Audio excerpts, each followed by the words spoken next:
नमस्कार दोस्तों, उषा की आवाज चैनल में आप सभी का स्वागत है। हमारी आज की कहानी है अनोखा मुकदमा। बरसों बाद डाकिये को द्वार पर देखकर हवेली की स्वामिनी सुकन्या चतुर्वेदी ने डाकिये से प्रश्न किया, किसकी चिट्ठी है? उनके परिवार की सारी डाक तो दुकान पर ही आया करती हैं और कस्तूरी बेटी से तो रोज फोन पर ही बात हो जाती है। कस्तूरी का नाम सोचते ही उसके होठों पर मीठी मुस्कान तैर गई। शहर में नाम रोशन कर दिया था। उनके इलाके से कस्तूरी पहली महिला जज जो बनी थी, उसके बाद से उसका घर आना भी नहीं हुआ था। सुकन्या को बड़ा अरमान था उसके घर आगमन पर वह उसके स्वागत में भव्य आयोजन करना चाहती थी।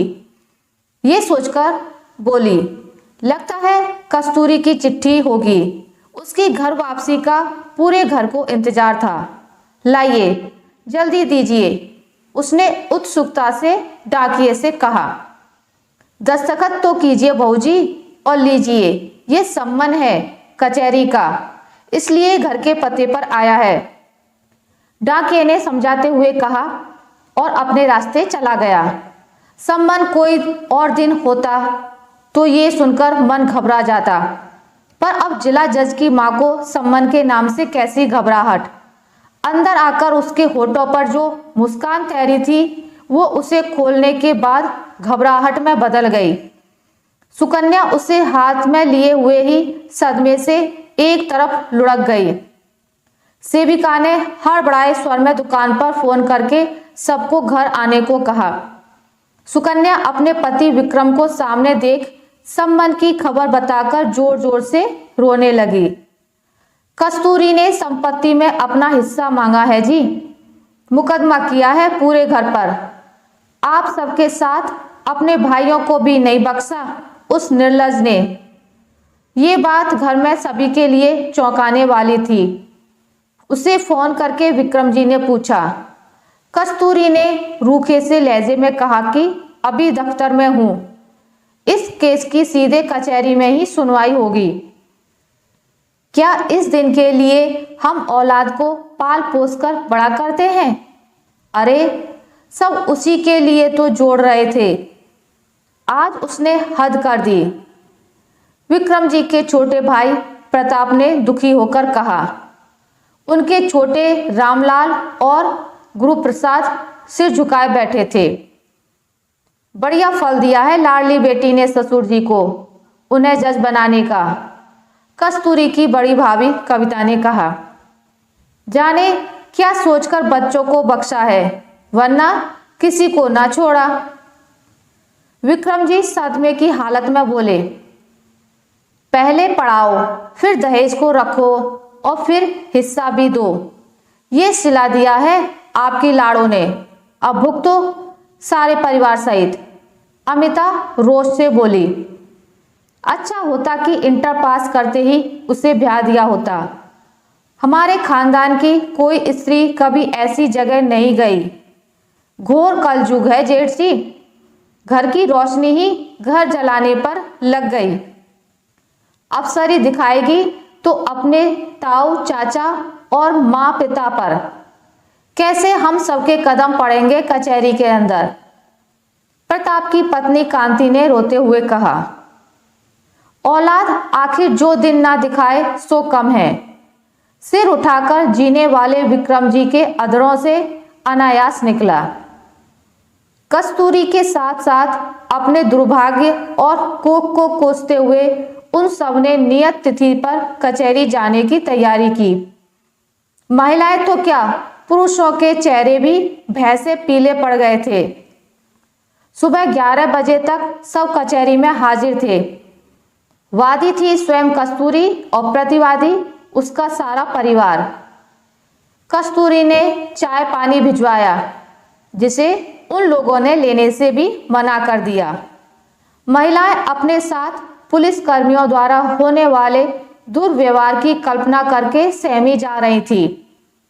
सुनवाई शुरू हुई तो कस्तूरी ने अपने हिस्से की जमीन जायदाद नकदी के साथ अपनी दिवंगत बुआ के मकान पर भी अपना मालिकाना हक की अपील डाली थी। सभी सिर झुकाए शर्मिंदगी के साथ बैठे थे।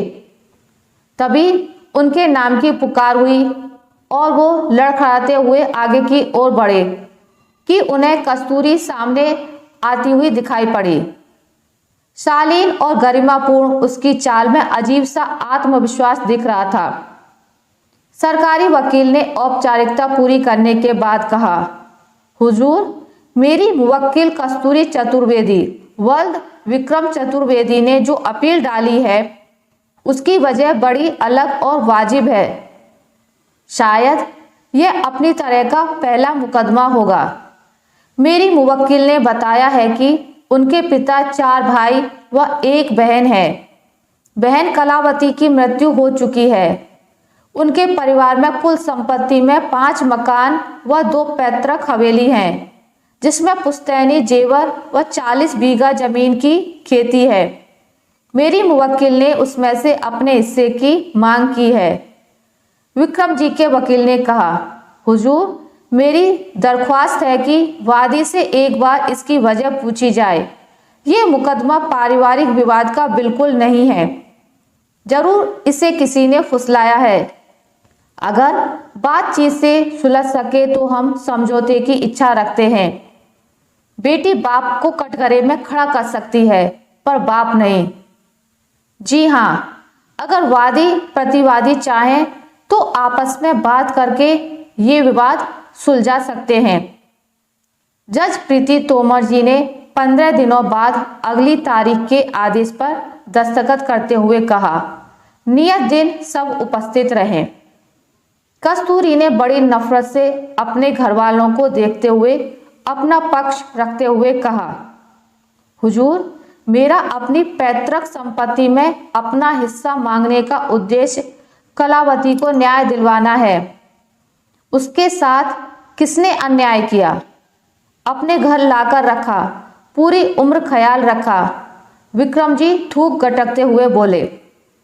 अच्छा, उसने बीच में ही व्यंग से कहा, मुझे विश्वस्त लोगों से ही यह खबर मिली है कि हमारे संपन्न परिवार की बेटी 4 भाइयों के बीच अकेली बहन और उच्च अधिकारियों भतीजों की बुआ की आत्मा अपनी 13वीं के लिए भी भटक रही है।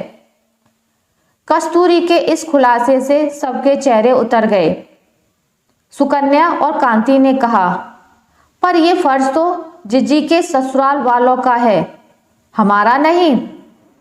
मायके वालों ने तो उनकी जिम्मेदारी ही उठाई है। अब कस्तूरी के भीतर का लावा फूट पड़ा।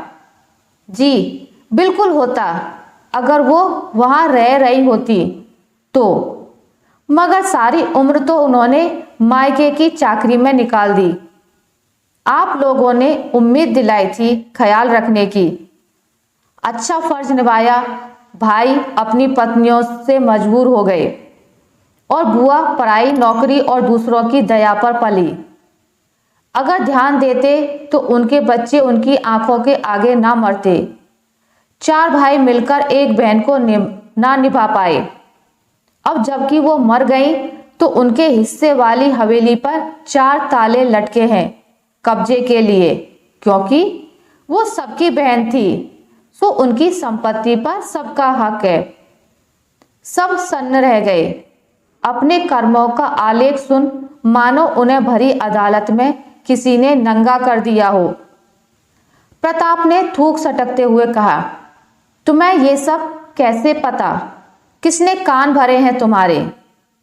कस्तूरी दुख से बोली, अपने पड़ोसी लोकमन चाचा की लाचार बेटी सुधा के भरण पोषण के मुकदमे का फैसला मैंने ही सुनाया था।